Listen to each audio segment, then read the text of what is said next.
Hello tout le monde, ici le prof Marvel. Dans ma dernière vidéo, nous avons parlé du déroulement d'Avengers Endgame et aujourd'hui nous parlerons d'un comics du MCU, Iron Man, identité publique. C'est parti!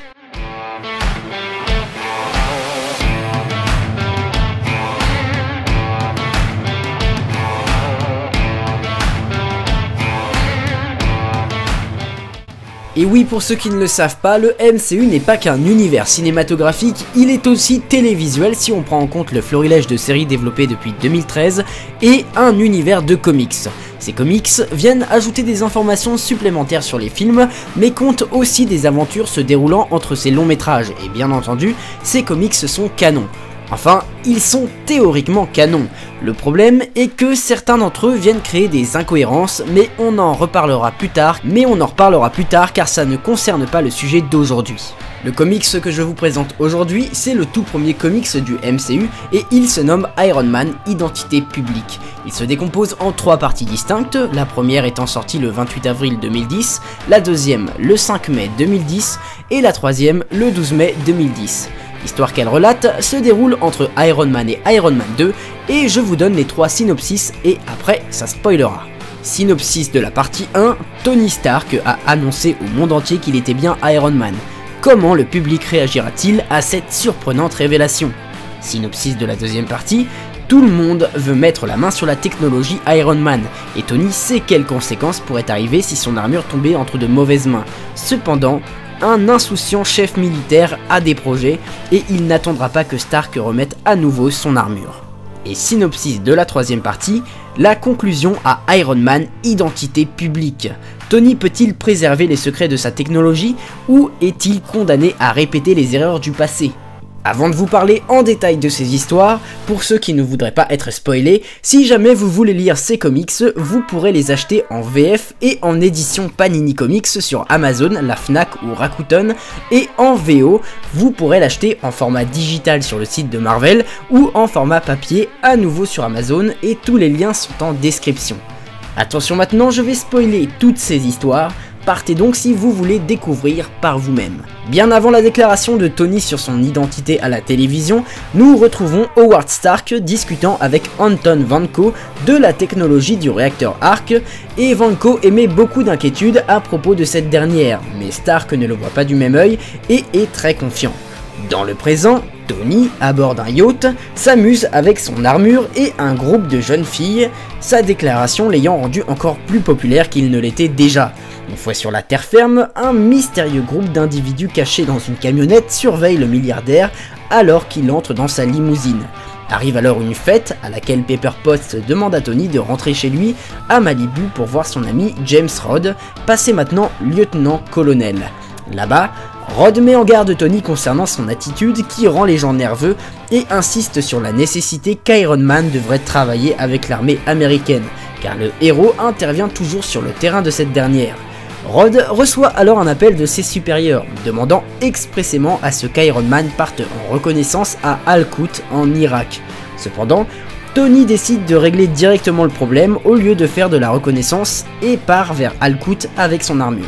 Là-bas, il intercepte un groupe d'insurgés combattant des troupes des Nations Unies. Il rencontre ensuite une équipe de tournage et lui dit que c'est à travers elle qu'il a découvert ce qu'il se tramait. Avant de partir, il demande à l'équipe de ne pas l'appeler Stark dans leur reportage car il aimerait créer une marque autour du personnage d'Iron Man. En regardant les actualités, le sénateur Stern discute avec Rhodes de la nature imprévisible d'Iron Man. Rhodes défend son ami, mais Stern le présente alors au général Ross, et ce dernier déclare que Stark est un cerbère surhumain et que l'armée ne pouvait pas se permettre d'attendre que le milliardaire se calme. Dans cet objectif, Ross montre aux deux hommes la construction d'un véhicule pour l'instant top secret pour faire passer un message au peuple, l'Amérique n'a pas besoin d'Iron Man. Plus tard, Iron Man affronte des pirates somaliens dans le golfe d'Aden. Après les avoir vaincus, il se rendit à la résidence de ses parents, là où il avait passé son enfance. On remonte alors à l'époque de l'arrestation d'Anton Vanko, où Howard Stark le confronte à ses actions concernant la technologie du réacteur Arc. Un certain Obadiah Stane réconforte alors Howard en lui disant de revenir auprès de lui pour faire ce qu'il fait de mieux. Passent alors quelques années et Howard travaille dans son bureau lorsqu'une petite voiture lui tombe sur les pieds. En colère, Howard réprimande alors le petit Tony pour avoir perdu son temps lors de ses week-ends à la maison. Tony s'enfuit et Howard regrette alors ses paroles. Et le petit Tony, assis seul sur une terrasse, est rejoint par le majordome de la famille Stark, Edwin Jarvis, et ce dernier le réconforte en lui disant qu'une relation père-fils est difficile, mais que le temps guérira toutes les blessures causées. Dans le présent, Tony se souvient alors des paroles d'Edwin et en discute avec son intelligence artificielle nommée Jarvis en hommage au majordome des Stark. Ce dernier intercepte alors un message de l'armée et après l'avoir lu, Stark décide de se préparer à de nouvelles aventures dans le désert.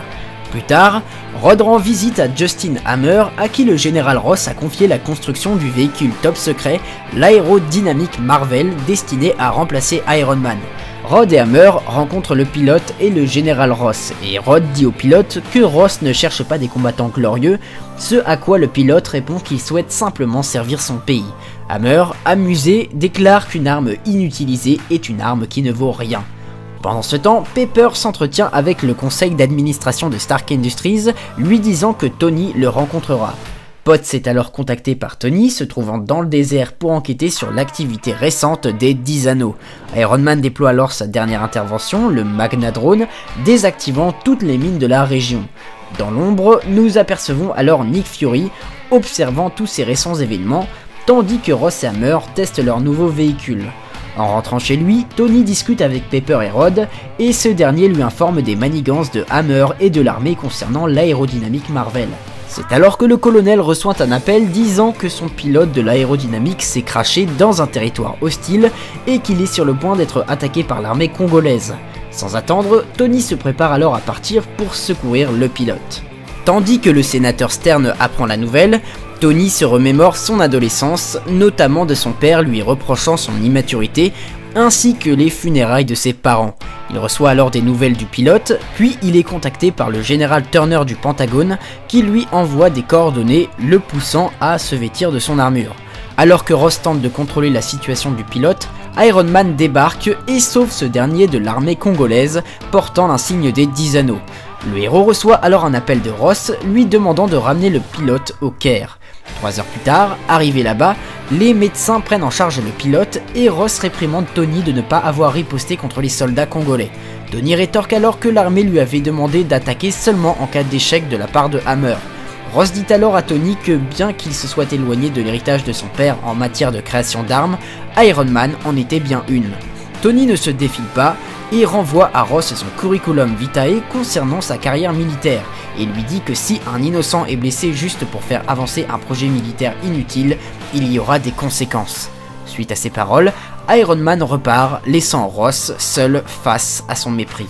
Après cela, Tony assiste à une fête avec Rod et Pepper.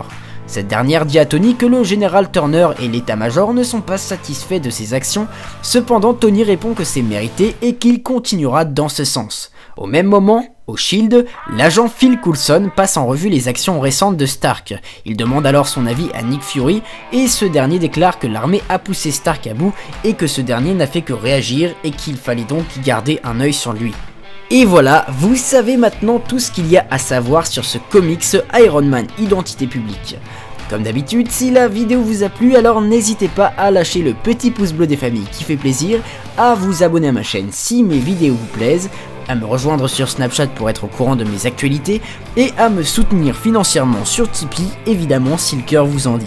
Quant à moi, je vous dis à la prochaine pour une nouvelle vidéo, ciao!